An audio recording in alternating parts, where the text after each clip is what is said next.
नमस्कार, मैं डॉक्टर अमित कुमार गुप्ता। आज मैं फिर से आपके समक्ष राजेश जोशी की एक कविता साझा करने जा रहा हूँ और उम्मीद करता हूँ कि आप सभी ध्यानपूर्वक सुनेंगे। शीर्षक है कवि का काम। शीर्षक है कवि का काम।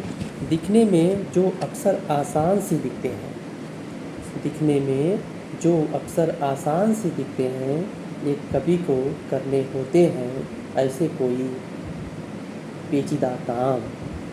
एक कवि को करने होते हैं ऐसे कोई पेचीदा काम।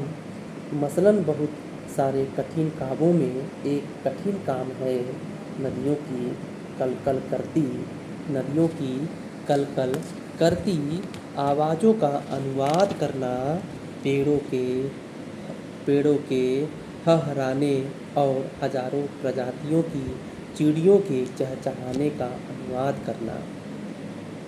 देखिए, राजेश जोशी जी अपनी कविता के माध्यम से शब्द को कैसे कैसे खींचते हैं।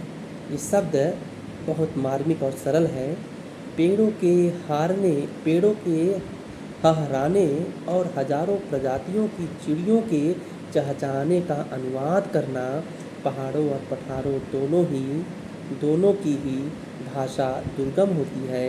आंसुओं के लिए अपनी भाषा में कभी नहीं मिल पाते हैं, कभी नहीं मिल पाते हैं उतने ही पारदर्शी शब्द, उतने ही पारदर्शी शब्द बेजुबान लोगों के दुख, बेजुबान लोगों के दुख और गुस्से के लिए ढूंढने पड़ते हैं।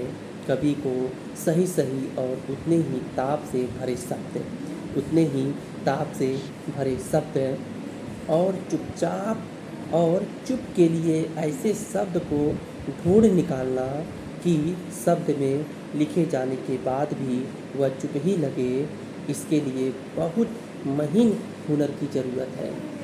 इसके लिए बहुत महीन हुनर की ज़रूरत है और यह सिर्फ एक कवि के ही बस के काम है।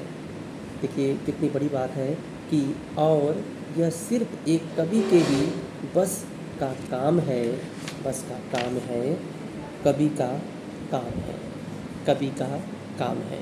बहुत बहुत धन्यवाद कि आप लोगों ने धैर्यपूर्वक सुना। इसके लिए आप सभी का मैं बहुत बहुत धन्यवाद ज्ञापित करता हूँ। मैं ऐसे ही राजेश जोशी की ऐसी कई सारी रचनाएं होती हैं जो हम सभी को पढ़ना चाहिए और हम सभी को एक दूसरे को जोड़ना चाहिए। इन्हीं शब्दों के साथ मैं अपनी वाणी को विराम करना चाहूँगा। बहुत बहुत धन्यवाद।